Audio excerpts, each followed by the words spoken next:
প্রিয় দ্বাদশ শ্রেণীর বন্ধুরা, আমি কল্যাণ তোমাদের জন্য সম্পূর্ণ নতুন আরেকটি ভিডিও নিয়ে চলে এসেছি। আজকের এই ভিডিওটিতে আমরা এবিটিএ টেস্ট পেপারের এসি 291 যে এমসিকিউ ও এসিকিউগুলি দেওয়া রয়েছে নিউট্রিশনের, সেইগুলো নিয়ে আলোচনা করব। তো চলো আর দেরি না করে ভিডিওটি শুরু করা যাক।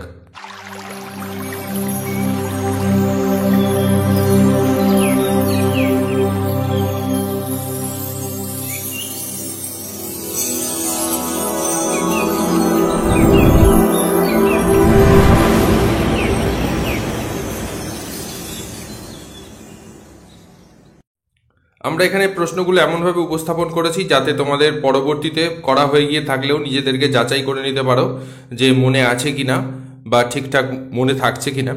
তো চলো, ফার্স্ট প্রশ্ন যেটা রয়েছে সেটা দেখে নিই। সেটা রয়েছে ভিটামিন B1 শোষণে সহায়ক উপাদান যে পাচক রসে ক্ষরিত হয় সেটা কোনটা। এখানে আন্ত্রিক রস, অগ্নাশয় রস, পাক রস আর পিত্ত রস রয়েছে। সঠিক উত্তর যেটা হবে সেটা হবে পাক রস। পরের প্রশ্নটা রয়েছে একটি কিটোজেনিক অ্যামিনো অ্যাসিডের নাম লেখো।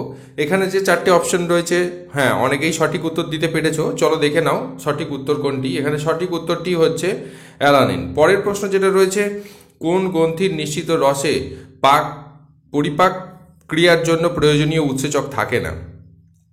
মানে পরিপাকের জন্য যে উৎসেচকগুলো দরকার হয় সেটা সেখানে থাকে না। এখানে অগ্নাশয়, যকৃৎ, আন্ত্রিক আর লালাগ্রন্থি। কোন গ্রন্থির নিশ্চিত রসে পরিপাক ক্রিয়ার জন্য প্রয়োজনীয় উৎসেচক থাকে না। চলো উত্তর দেখে নিই। উত্তর হচ্ছে যকৃৎ। পরের প্রশ্ন রয়েছে, ব্রুনার গ্রন্থি থাকে কোথায়? ক্ষুদ্রান্তে, যকৃতে, পাকস্থলীতে না লালাগ্রন্থিতে। এখানে সঠিক উত্তর যেটা হবে সেটা দেখে নেওয়া যাক। সেটা হলো ক্ষুদ্রান্তে। যদি আগে করা হয়ে গিয়ে থাকে তাহলে শুধু মিলিয়ে নাও যে ঠিকঠাক আছে কিনা বা মনে থাকছে কিনা।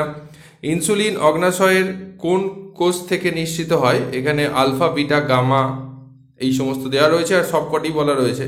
তো এখানে বিটা কোষ থেকে হবে অপশন সি। একজন 1 থেকে 3 বছর বয়সী শিশুর দৈনিক তাপশক্তির চাহিদা আইসিএমআর 2010 অনুযায়ী কতটুকু হওয়া দরকার? এখানে যে চারটে অপশন রয়েছে তার মধ্যে সঠিক উত্তর কোনটা হবে? চলো দেখে নেওয়া যাক। সঠিক উত্তর হবে 1060 কিলো ক্যালোরি। পরের প্রশ্ন যেটা রয়েছে, খাদ্য বস্তুর ক্যালোরি মাপা হয় যে যন্ত্রের সাহায্যে বহুবার করেছো, আমাকে বলতেই হবে না, আমি জানি। চলো দেখে নেওয়া যাক। সঠিক উত্তরটি হলো বোম ক্যালোরিমিটার। পরের প্রশ্ন যেটা রয়েছে, ক্যালসিয়াম সোপ শিশুর মলে কি পরিবর্তন আনে? এটাও পেরে গেছো, মলকে কঠিন করে অপশন এ। পরের প্রশ্ন রয়েছে, হট স্মোকিং পদ্ধতিতে মাছ সংরক্ষণের জন্য প্রয়োজনীয় উষ্ণতা হলো। এখানে যে চারটে অপশন রয়েছে তার মধ্যে কোন উষ্ণতাটা ঠিক? হ্যাঁ ঠিক বলতে পেরেছো, 55 ডিগ্রি সেলসিয়াস থেকে 80 ডিগ্রি সেলসিয়াস।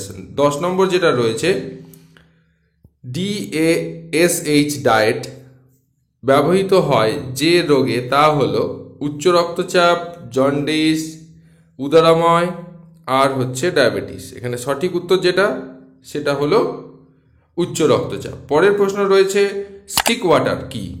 লবণ ও জলের মিশ্রণ, বরফ ও জলের মিশ্রণ, তেল ও জলের মিশ্রণ না প্রোটিন দ্রবণ?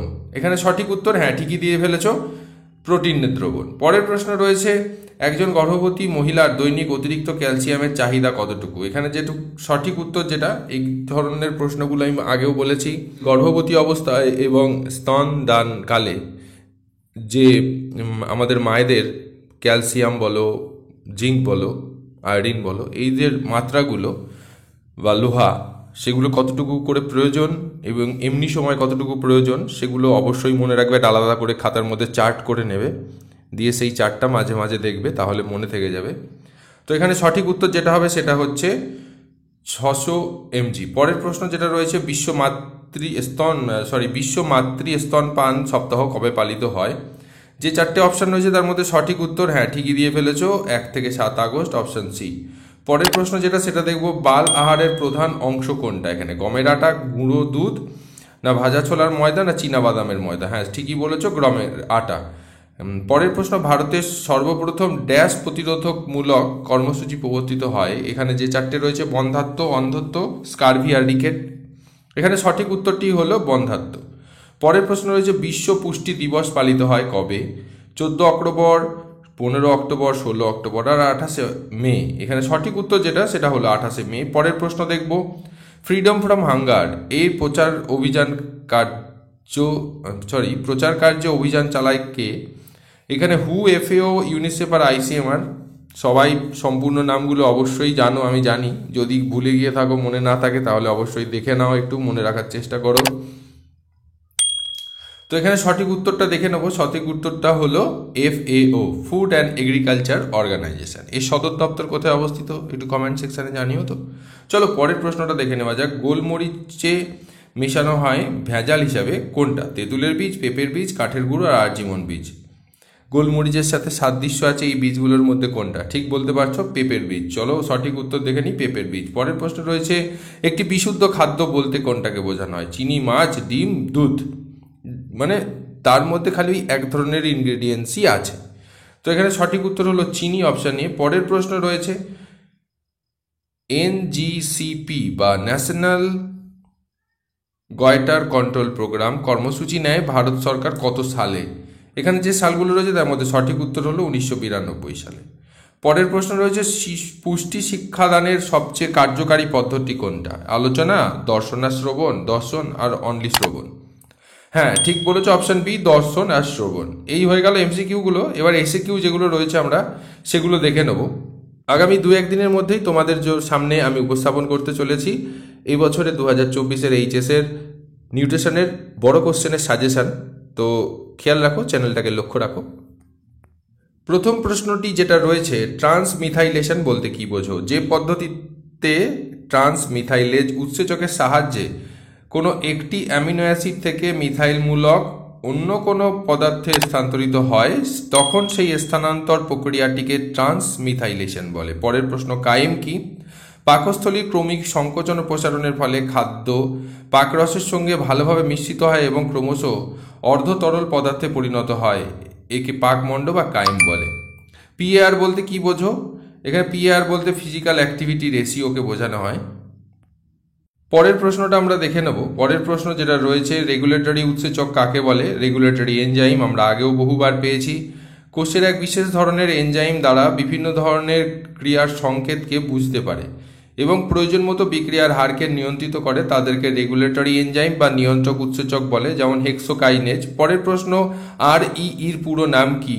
এটা হলো রেস্টিং এনার্জি এক্সপেন্ডিচার হবে সঠিক উত্তর। পরের প্রশ্ন, সহ উৎসেচক কাকে বলে? অর্থাৎ আমরা আগেও এটা পড়েছি কিন্তু, ঠিক আছে। উৎসেচকের সঙ্গে যে অপ্রোটিন তাপ সহনকারী অংশটি শিথিল ও অস্থায়ীভাবে আবদ্ধ থাকে, যা উৎসেচককে বিশেষ সক্রিয়তা প্রদান করে, তাকে সহ উৎসেচক বলে, NADP বা NAD ইত্যাদি। ওয়েনিং বলতে কি বোঝো? এটাও খুব ভালো প্রশ্ন বন্ধুরা, মনে রাখবে। বাচ্চাকে প্রথম 6 মাস শুধুমাত্র বুকের দুধ খাওয়ানোর পর বুকের দুধের পাশাপাশি অন্যান্য খাবারে অভ্যস্ত করানোকে ওয়েনিং বলা হয়ে থাকে। পরের প্রশ্ন, GOR কি? এখানে গ্যাস্ট্রো এসোফেগাল রিফ্লাক্স, ঠিক আছে। এটা অ্যাকচুয়ালি বাচ্চাদের হয়ে থাকে এই রোগটা, মানে একটু বদহজম বা খাবারে অসুবিধা হলে গ্যাসের একটা প্রাদুর্ভাব দেখা যায়, অম্বল হয়, সেইটাই আর কি, এটা বুক জ্বালা করে। পরের প্রশ্ন, IHD বলতে কি বোঝো? Ischemic heart disease. IHD এক বা একাধিক করোনারি ধমনী সংকুচিত বা বাধাগ্রস্ত হলে এই যে বিরল পরিস্থিতি সৃষ্টি হয় তাকে IHD বলা হয়। চলো পরেরটা দেখব, যে মর্নিং সিকনেস কি? গর্ভাবস্থার সকালবেলায় ঘুম থেকে উঠেই যে বমি বমি ভাব লক্ষ্য করা যায়, চিন্তা, উদ্বেগ, অনিদ্রা প্রভৃতি কারণে এই সমস্যার সৃষ্টি হয়ে থাকে। গর্ভাবস্থায় এই ধরনের উপসর্গগুলিকে মর্নিং সিকনেস বলা হয়। মর্নিং সিকনেস যদি হয়ে থাকে তাহলে তার সমস্যার সমাধানের উপায় এখানে এতটা তোমাদের কিন্তু বলার প্রয়োজন নেই। আমি যেহেতু একটু এক্সট্রা ডেটা তোমাদের কাছে তুলে ধরছি মনে রাখার জন্য, জীবনে কাজে লাগার জন্য। তো চলো দেখে নেওয়া যাক। দুটি করণীয় বা উল্লেখযোগ্য বিষয় হলো পর্যাপ্ত জল পান, বিশেষত ইলেকট্রোলাইট ও মাল্টিভিটামিন ট্যাবলেট খেতে হয়, একবারে বেশি খাদ্য গ্রহণ না করে অল্প অল্প করে অনেকবার খাদ্য গ্রহণ করা উচিত। পরের প্রশ্ন রয়েছে, ওয়েট মেইনটেন্স ডায়েট বলতে কি বোঝো? দেহের ওজন কমে গেলে যখন স্বাভাবিক অবস্থায় চলে আসলো তখন 1500 থেকে 1800 কিলো ক্যালোরি সমৃদ্ধ খাদ্য দৈনিক গ্রহণ করতে হয়, যা ওজন স্বাভাবিক রাখতে সাহায্য করে। একে ওয়েট মেইনটেনেন্স ডায়েট বলা হয়ে থাকে। পরের প্রশ্ন, দুগ্ধ সংরক্ষণে ব্যবহৃত রাসায়নিক পদার্থের নাম? Hydrogen peroxide. পরের প্রশ্ন, health for all by 2000 AD এটি কোন আন্তর্জাতিক সংস্থার লক্ষ্য ছিল? হুয়ের পুরো কথা আর সদর দপ্তর কমেন্ট সেকশনে জানিও। প্রাপ্তবয়স্কদের রিকেট বলতে কি বোঝো? ক্যালসিয়াম ভিটামিন ডি এর অভাব ঘটলে বয়স্কদের মধ্যে যে রিকেট জাতীয় রোগ ঘটে থাকে তাকে অ্যাডাল্ট রিকেট বলা হয়ে থাকে। বলা বাহুল্য, এই রোগে অস্থির ঘনত্ব কমে গিয়ে অস্থি ভঙ্গুর হয়ে যায় এবং পেশি আক্রান্ত হয় ফলে দুর্বল হয়ে যায়। পরের প্রশ্ন, বিটট স্পট কি? ভিটামিন এর অভাবজনিত কারণে নেত্রবত্ত গলার এপিথেলিয়ামের ত্রিকোণাকৃতি সাদা বা হলদে রঙের যে দাগের সৃষ্টি হয় তাকে বিটট স্পট বলা হয়। রান্নাঘর সংলগ্ন বাগানের উপযোগিতা বহুবার প্রত্যেকটা পেজেই প্রায় রয়েছে। চলো দেখে নিই। সারা বছর তাজা শাকসবজির যোগান পাওয়া যায় অনেক সময় এই জাতীয় বাগান থেকে। প্রাপ্ত সবজি বিক্রির দ্বারা পরিবারের আয় বৃদ্ধি করা যায়। আর 3 নম্বরে, এই জাতীয় বাগান গৃহ পরিবেশের সৌন্দর্য বৃদ্ধিতে সাহায্য করে থাকে। পরের একটা খুব ভালো প্রশ্ন রয়েছে, জনসংখ্যা বৃদ্ধিজনিত সমীকরণটি।